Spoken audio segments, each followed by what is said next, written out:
Today, I'm excited to welcome Curtis Wynn, the CEO of SECO Energy. Curtis leads one of the largest electric cooperatives in the country, serving hundreds of thousands of homes and businesses across Central Florida. Under his leadership, SECO continues to focus on reliability, innovation, and serving the community with excellence. Curtis, thank you for joining us today. Charisse, it's great to be with you. Thanks for having me. I know. I get to be with you a couple times a month, don't we? Yeah, we do. We get to be, we're both on a board. Yep. And it's been fun getting to know you. But today we're going to talk about the inflation and costs of electricity, infrastructure, data centers, artificial intelligence, and all this stuff that you're trying to manage and re-innovate because there's some problems on the horizons. And I know a lot of the locals are going to want to hear about this. Sure. Tell us a little bit about you and how you got started with SECO. Yeah, well, I've been at SECO for about 4 years. Came here from North Carolina, been in the business for a long time. I was CEO of a cooperative in North Carolina for 24 years, and I got the call here in 2021. It's been a great ride. It doesn't seem like it's been 4 years, but SECO is a very interesting electric cooperative, one of about 800 across the nation in terms of distribution electric cooperatives. We are a little bit different. As cooperatives, we do the same thing as our investor-owned utilities like Duke Energy or Florida Power and Light, and our municipally owned utilities that we have across some of the towns here in the region. We just provide central station electricity. I've been very intrigued by what's happening here in the region in terms of growth and infrastructure, and even the glimpse of some data centers. So I'm truly excited to have this conversation today to talk about the topics that you want to cover today. A lot of my clients are retired, are getting ready to retire. All right. Charisse, just make sure our investments keep up with inflation. But yes. When electric bills go up 20% over a few years, that's a higher than typical inflation rate. Can you tell us why electricity and the electric bills have gotten so sky high? Yeah. So if you go back over the last 10 years, you would see that the rising cost of electricity was not in second place as it is now. Today, it is in second place next to gasoline that we buy at the pump. And when I came, we were right on the eve of right in the middle of COVID. And at that time, we were having a lot of inflationary pressure with buying materials, goods to produce electricity. As you probably know or may not know, that the electric utility industry is a very capital-intensive business. Building substations, building the infrastructure that's necessary to keep the power flowing is very capital intensive. So with inflation, just to buy the material to run these organizations and to maintain these organizations, that was a driver. Now, over the last 2 years, yes, the cost of electricity has risen quite a bit. And the other piece that has driven the cost is what it takes to generate electricity, fuel. Whether it's coal, natural gas, there's a lot of volatility in that market. A few years ago, we were seeing fuel prices go sky high, and that was reflected on electric bills because it is a variable that we have to deal with. And when that cost of fuel to produce electricity goes up, so does the cost of electricity at the retail level where we provide it. The third piece is just really a function of supply and demand. And we're going to talk about demand and the demand for the product. Here in Central Florida, we're growing. This is a fast-growing area. But on top of that, we have a lot of additional uses of electricity, like electric vehicles. We have the onslaught of data centers to drive the artificial intelligence that we'll dig into a little bit more. So supply and demand. The supply for the product is lagging with the demand, so that's just the basic economics, and the growth, and then in particular, that's the cost of material and goods that it takes to actually operate and run a utility. Is this more a Florida issue or across the country? It is actually across the country.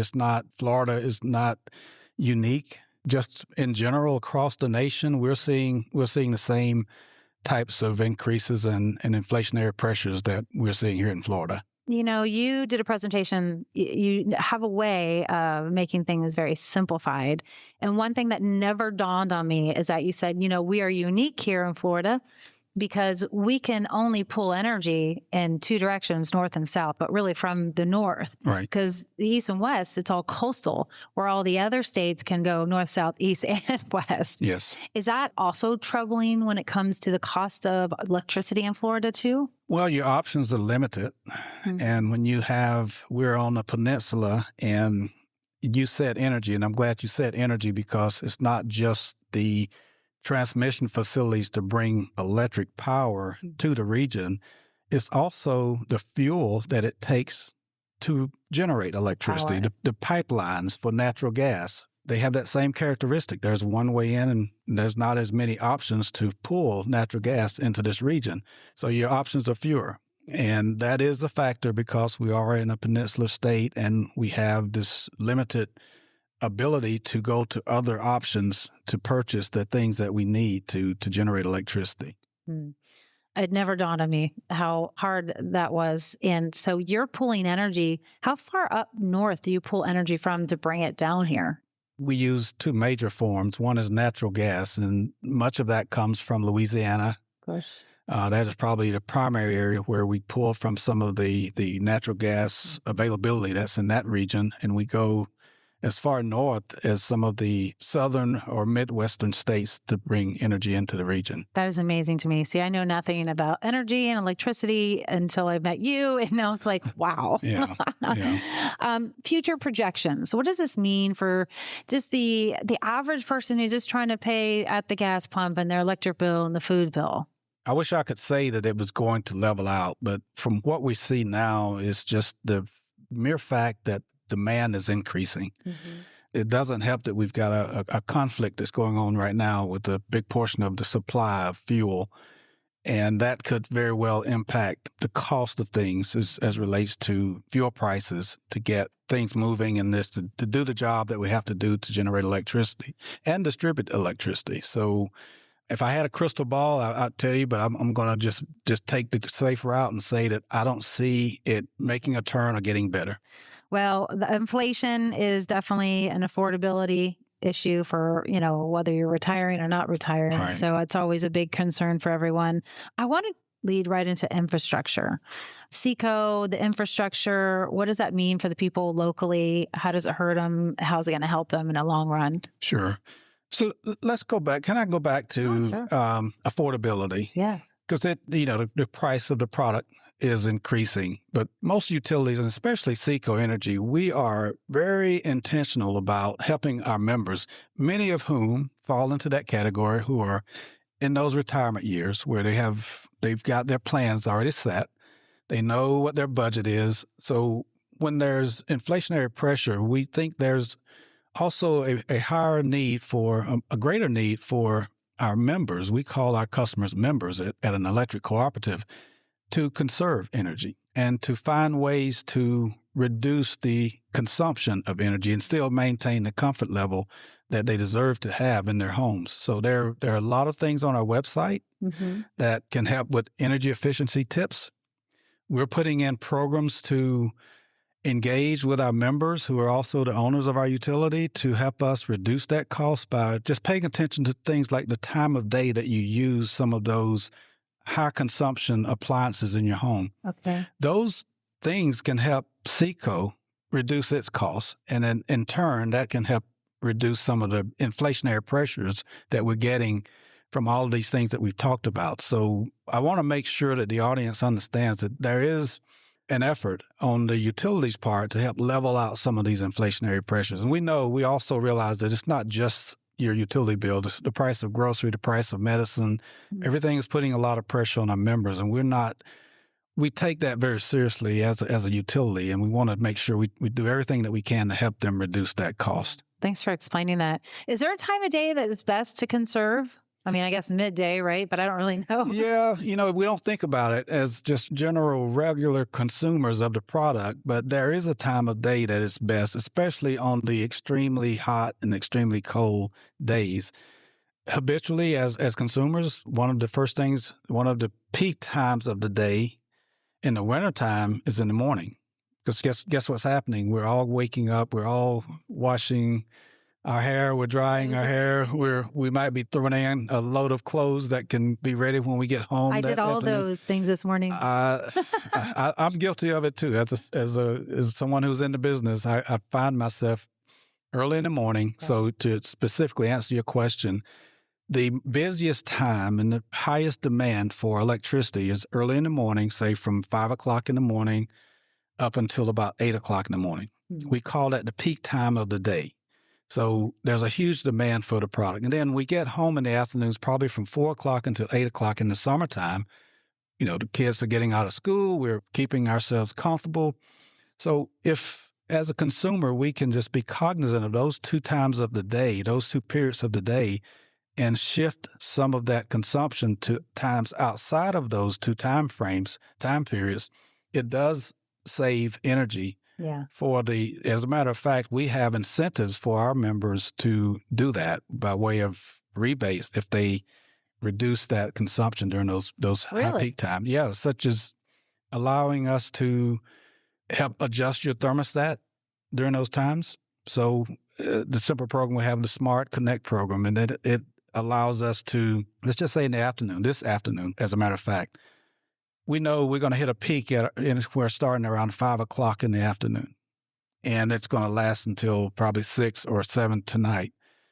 To keep the comfort in your home where you want it, leading up to that, we can get your house a little bit cooler so that we can reduce the use of that HVAC system during those peak times, which, as a matter of fact, that HVAC system is one of the highest consumers of electricity in your home. Okay. So if we can avoid using that at full blast during that peak time, it's helping us reduce that high demand, which in turn costs us more to produce power during that time.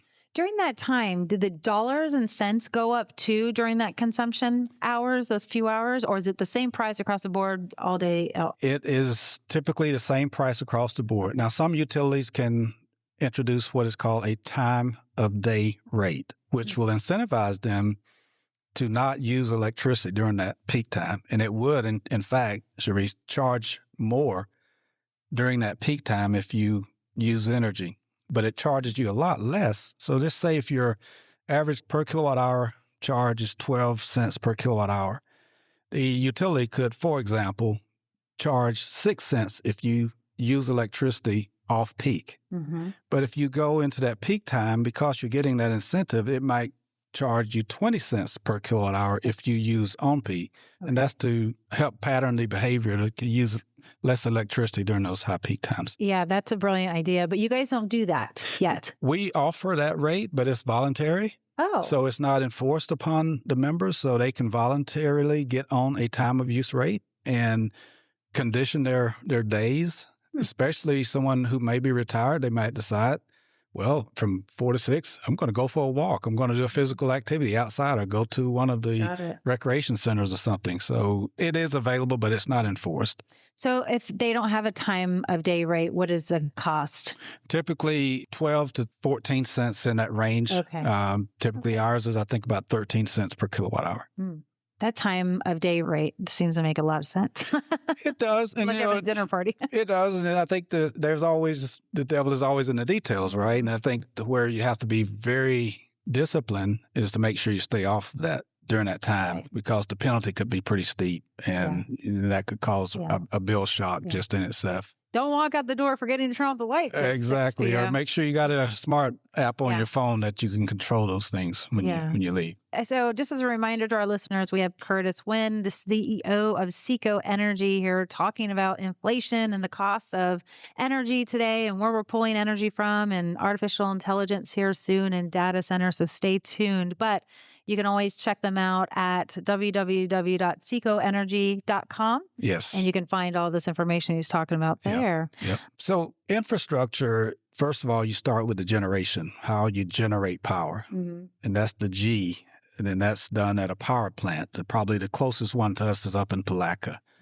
They generate power using either natural gas or coal or solar, some source of energy to produce the power. Okay. Then it has to get closer to us. So the other piece of the infrastructure puzzle is transmission. And we see those lines. They're large towers that have the transmission lines. They have a lot of clearance on both sides so that you can move them across many miles of line. That's the T. That's the transmission part of it. That transmission facility brings it to a place where SECO begins to take ownership.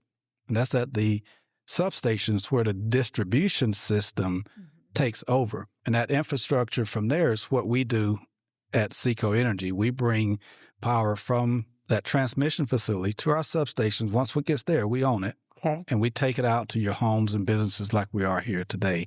So those are the three major components of infrastructure: G, T, and D: generation, transmission, and distribution. That's actually pretty helpful for me to understand.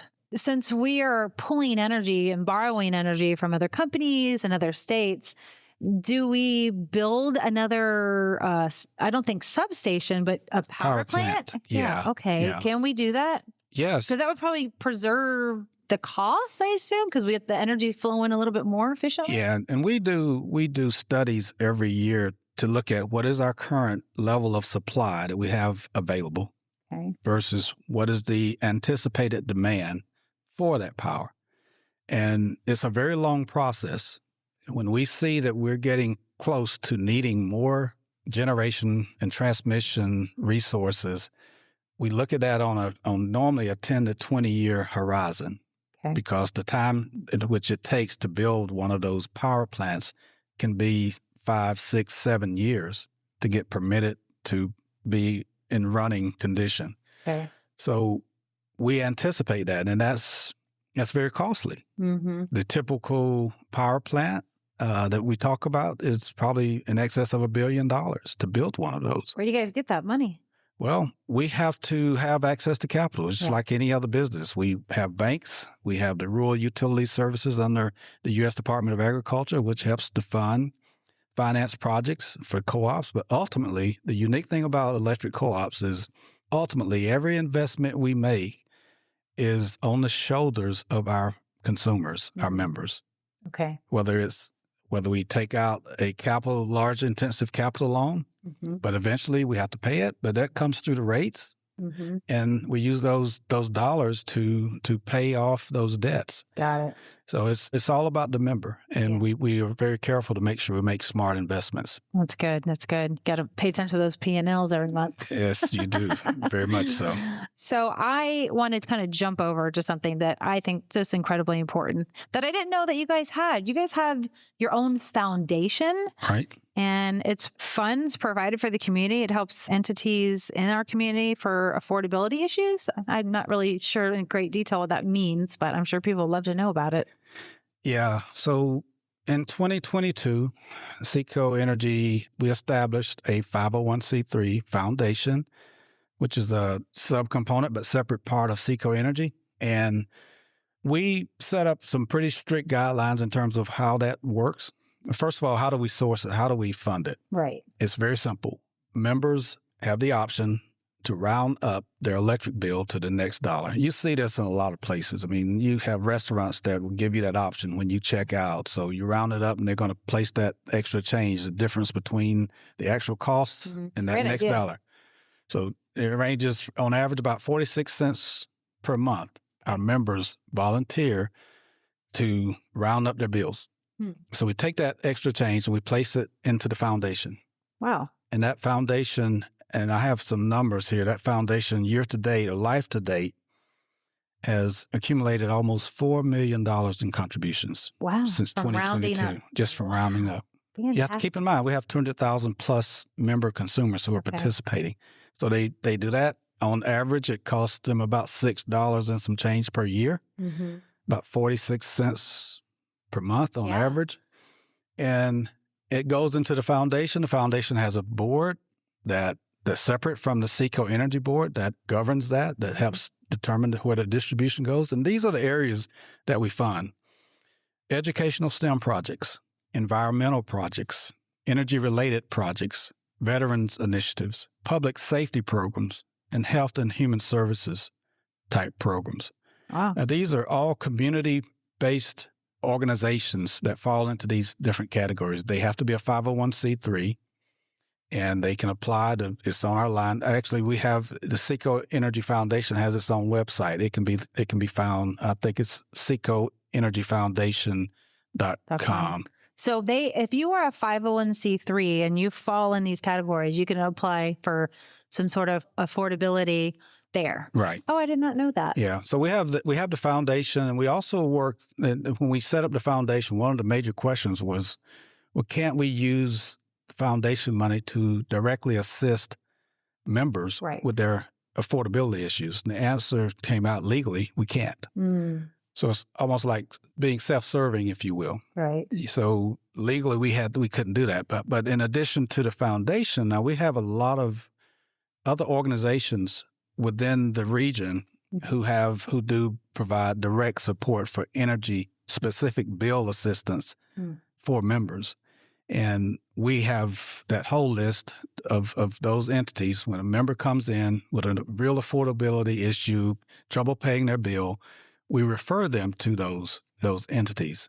Now, for the more community-related support organizations like the ones in these categories, that is something that someone who could directly, or an entity who could directly apply to the foundation, as you mentioned, for assistance. Well, I think that's fantastic. So that just continues to grow, right, and make interest, and the interest and probably some of the growth gets passed on, right? Yes. Okay. Yes. And I do encourage entities that may be listening to check this out, because we have distributed to date, just to give another number, just over $2 million in since distributions since 2022. Wow, fantastic. Yeah. All right, there. If you guys hear that and you are a 501c3 or entity, secofoundation.org is where you go if you want to apply for funding based on some of the criteria. All right. So we really want to jump into, people are hungry to know about data centers maybe coming to our area, artificial intelligence. There's something you said to me a month ago or so, and it made me nervous. And you said, if things don't change in our power and energy world, 5 years from now, there's not going to be enough energy to power the United States. That is a serious comment. And I would like you to kind of go into depth what you mean by that. Because earlier you're talking about, the electric cars, and it's taking more energy, which, we got to have more fuel to power up that energy. So enlighten us. Sure.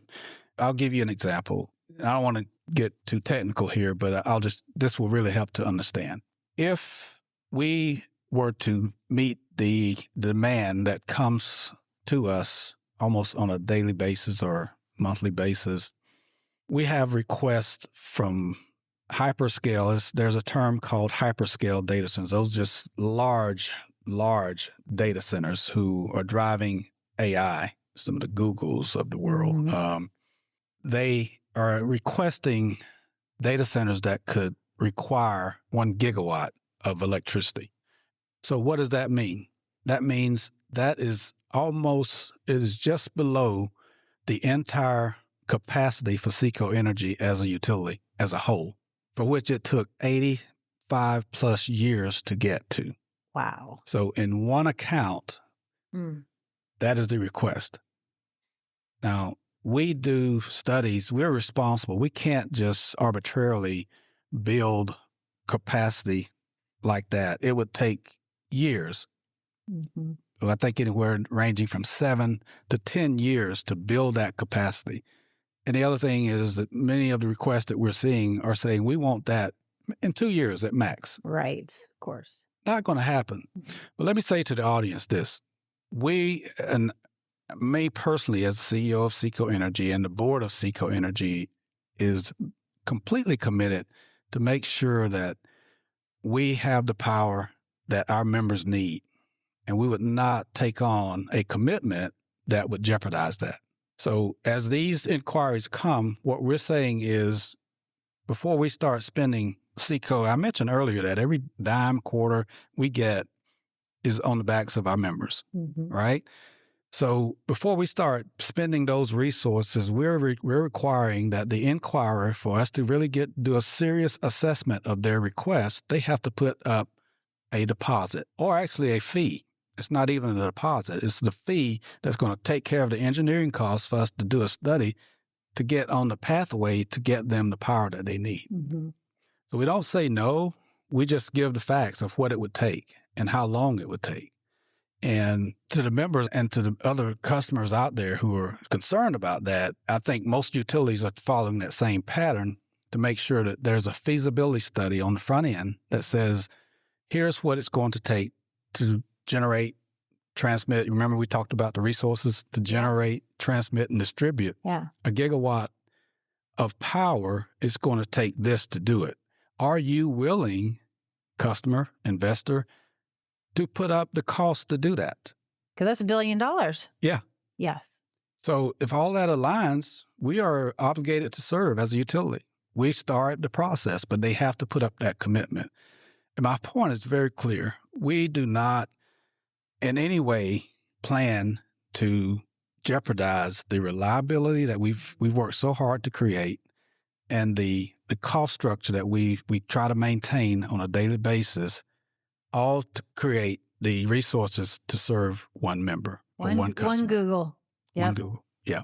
And I want to be clear about that. Yeah, that's great. So and what I also mentioned is that, there are other ways to do this, and we're looking at other ways. I won't get into all of the details that we covered in our conversation, but there are better ways to do it than to take that gamble and try to supply a hyperscale data center. Right. Maybe that's a conversation for another. Yeah, that's time. a whole big conversation. Well, you lead the pack. I think you're ahead of the curve when we're looking at CEOs of companies and thinking outside the box. I know we talked about modular data centers. That's a conversation piece happening around the country right now. Right. How to ease the pain for the Googles and the Microsofts and the NVIDIAs out there in our world. But right now, we have to shut that down, that conversation, because there is not a way, or the United States won't have electricity in 5 years if we really go there. And I know, I don't think any responsible person in my place would ever allow that to happen. They would make sure that if additional resources are needed, that they are provided in a very responsible manner without jeopardizing the reliability of the service that people have come to enjoy. What if Central Florida, half the cars turn into electric cars? Right. How does that hurt us and the electric bills? Well, it's a function of planning, right? So, do we have the capacity of 5 years from now, based on our power plants and substations, could we do it? Or do we have to start building now? Because what if that were to happen? Yeah, if that were to happen, doesn't seem like it, but it was probably 5 years ago when this concept that was supposed to happen. First birth. And were we even ready then? We weren't. If it had happened right then, I don't think. Yeah. I think it would take a lot of planning to do that. Where do you place those charging stations? Right. Going back to the same example I gave about the time of use rate for the everyday consumer. Yeah. You would have sort of like the Uber model of what the pricing would be. So if someone wants to charge on peak, but it doesn't get pushed off to the people who are paying their electric bill. So right. You'd have to set up a rate structure and that's how we do rates, by the way. Okay. We set up rates, different classes of rates, so that we capture the costs of that individual class of consumers. So EV charging would probably fall into its own class where we would make sure we set up a rate structure that guarantees that we capture the cost of all of those vehicles charging and recharging at certain times of the day. So your members would not have to pay for that. So that's great news.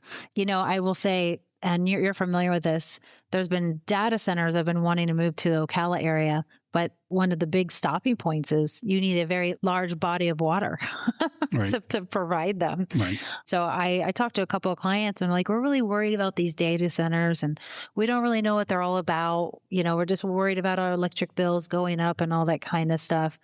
If a data center comes in here, those costs don't get passed on to your members, do they? If done correctly, they don't. Okay. And that's how SECO has set up our structure so that does not happen. What are your thoughts on artificial intelligence in the energy world? Well, they come hand in glove. Of course, we're talking about the data centers, which is artificial intelligence. It's what's driving the data centers. But let's talk about the use of artificial intelligence. And it's almost a double-edged sword because as a business, I'm sure you're using it. And yes, I haven't talked to many people who are not. Even when they don't know they're using it, they're using it. I like Spotify. And they're using artificial intelligence because they're tracking the kind of music I typically listen to. And then they create these playlists, they come up out of nowhere. And I love them. They're great. They're great. So that's artificial intelligence that's happening behind the scenes, even when we don't even ask it to do anything. So it is becoming a way of life as well as a way of doing business. So you ask about SECO Energy, are we using artificial intelligence? You bet. Mm-hmm. We're setting some governing principles around what we use it for, how we use it, and we're very sensitive to going too far with it. We are a people-oriented business, and we don't want artificial intelligence taking the place of our very trained, highly skilled member service representatives who talk to our members and solve their problems. We don't want to relinquish that service to artificial intelligence. But let me give you an example of how we're enhancing that. When every call that comes into SECO Energy, we document it, okay? And our representatives listen to what our members are saying, and after that call is over, they have to spend a few minutes to document what was just said, because they could call back in 2 days, and we want to make sure they don't have to start from zero. That's just good customer service, which I know you're very, very much. Yes. That's just what you do. That's what I do. So here's what artificial intelligence can do. We record calls when they come in. Artificial intelligence could listen to that call and summarize that conversation for us in a matter of seconds. Mm-hmm. And all our customer service person, member service person has to do is review that versus take the 5 minutes to type it up and do it themselves. They could review it in 30 seconds. Right. That's 4.5 minutes saved by using artificial intelligence. Those are the kinds of things that we're doing is to enhance and enable our humans to do more and do things more efficiently and more effectively. So that's the approach that we're taking at SECO. Yeah, saving 4 minutes times 20 calls or in one day. Oh, yeah. I mean, person. No, it's more like 200, 300 calls per day. That's a lot. Yeah, that's a lot. And it converts to more attention we can pay, we can give to that member, and that representative not feeling like they have to rush to get on the call. They could tell them more about this thermostat program that they could help them save dollars. I'd rather them spend time promoting things that we could help our members with to save on their rising cost of electricity than to have to sit and type notes. Yeah. Artificial intelligence, it's ChatGPT, right? Yep. Grok, Gemini, you name it. You got to get on top of it because it's here to stay and it continues to grow, and every company should be using it. Even a retiree or a young person should be practicing and using it just one little step at a time, because you will be left behind. Yeah. And that sort of brings it full circle when you think about that. Mm-hmm. So we're encouraging our listeners to use it, but what drives it? Energy, data centers. Data centers, right? So what have we done here? So you guys hear that we need $1 billion to get another. Oh, I'm just kidding. And here's the thing. It's here and it's not stopping. No, so it's not. There has to be solutions. There's a will, there's a way. There's always a solution. Right. And just tapping into the solution, and this modular data center compact strategy might very well be one. It's just getting it done faster, getting it up and rolling faster. So I know there's a lot of people who are excited out there about artificial intelligence. I know there's a lot of people out there who's like, I want nothing to do with it, and I'm just not going down that direction, and it's going to, ruin our world. And, I don't know the outlook, right? Yeah, that's just a smart approach. The modular approach is, we haven't really, I'll share a little bit about that. It's just that when you want to put it all in one place as a data center, huge, and again, I call it the hyperscale data center. It creates that huge drain on the system.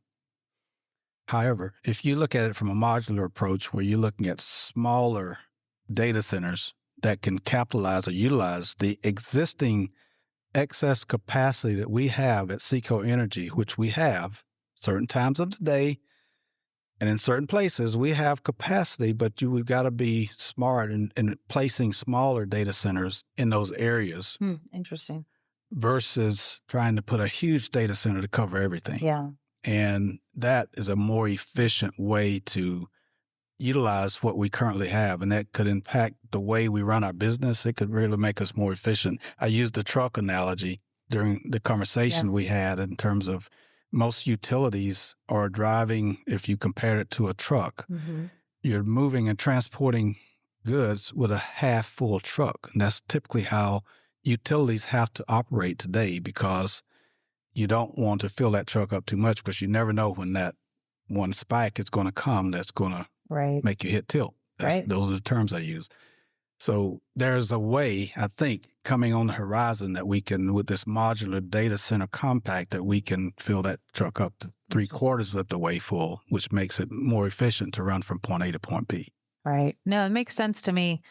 Just making sure you have control of it, I think, is the biggest part. Right. So we probably won't run out of electricity in 5 years, you're saying, because people are on target with potential solutions. So that's good news, because that'll scare the tar out of just about anybody. You know, Curtis, I want to make sure as we conclude here, like we hit everything that you think is really important, because, you know, we talked about inflation and affordability, infrastructure, you know, artificial intelligence, data centers are potentially coming our way here in Central North Florida. Your amazing foundations that help other foundations and companies. Is there anything I missed? No, if I had to just reemphasize anything, I don't think we've missed anything. I just really want to speak again. We talked at length about the affordability concerns for your clients, for our members at SECO Energy. I think engagement, if I could leave one takeaway, that is ask our members to engage and to take advantage of things that we're putting in place, like the smart thermostat program, where we are adjusting those thermostats at certain times without causing any discomfort. And if you are one of those electric vehicle chargers, charging off peak. Right. Because, you know, you mentioned about what if everybody purchased one? Well, the stats show that of all of those owners, most of the charging is done at home. So plug it in, put a timer on it so that it doesn't charge on peak. Right. Simple. Don't charge it between 4 and 8 p.m. Exactly. Or 7 and 9 a.m. Right. Okay. And then that's because during those valley times, I call them valley times, you got more capacity. So that's another way to engage. Or if you're super conservative in terms of how you want to make sure your power is never off, you have a battery system in your home. Some of the consumers out there have purchased these battery walls that you can charge them off peak. And if you want to use them on peak, just use that as a resource that the utility can take advantage of. Interesting. So those are the type of engagement things, and just making sure you take advantage of energy audits, making sure you're not using electricity that's not beneficial to you. That if there are appliances that are using way too much electricity, the higher the cost of electricity is, the worse that helps. And there are ways to help reduce those unnecessary costs. Let's figure out how to do that together. Got it. I love it. Yeah. So saving because of affordability is kicking our rears in electricity. Right. I'm going to be cautious of when I turn on my electric now, and lights and AC, power it up before it gets to the high point. And that should help with costs. So that's good news. Well, Curtis, I appreciate you being here. Can I tell you all that Curtis came to the Ocala Leadership Conference we had here in January? He was one of our main sponsors, and he had his team. He had like 30 people. This is how big of a deal culture and grooming the leadership team at SECO Energy is to him. And he had them all there, and he was a big sponsor. And we're just so thankful, number one.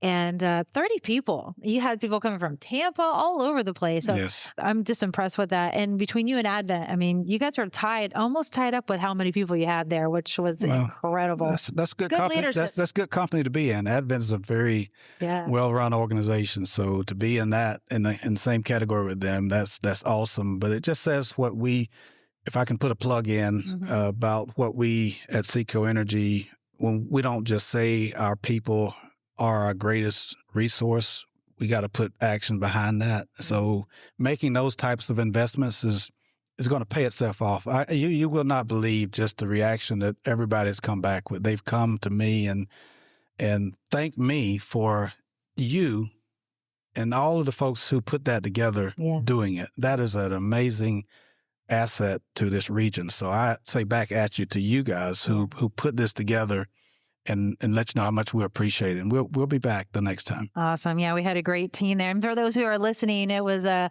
we brought John Maxwell and John Gordon, Ryan Leake, all these top speakers around the country come in just to share, how to grow your team. So yeah. And the Ocala Leadership Conference, that's Chester Weber, Pastor Mark, Church of Hope, Corinne and Brian Corciola, and just amazing team we have putting this together. So we're just all happy that everybody was happy about it. So I will tell you, number one leader here, one of my best leaders in this area, Curtis Wynn. I appreciate your time. Hey, if you want to follow up and learn more about him, you can also go to, he has his own podcast called Power Chat in the Electric Lounge. Yes. I listened to it and some good information there. So anybody who's looking to get more information, you can Google that and find that as well. And you can also go to secoenergy.com to check out everything else they have going on. So again, thank you so much for coming today. And we appreciate all the feedback. And you've taken all my fears away about electricity disappearing in 5 years. Charisse, glad to be here. Thanks for having me. It's been a pleasure chatting with you. You are welcome.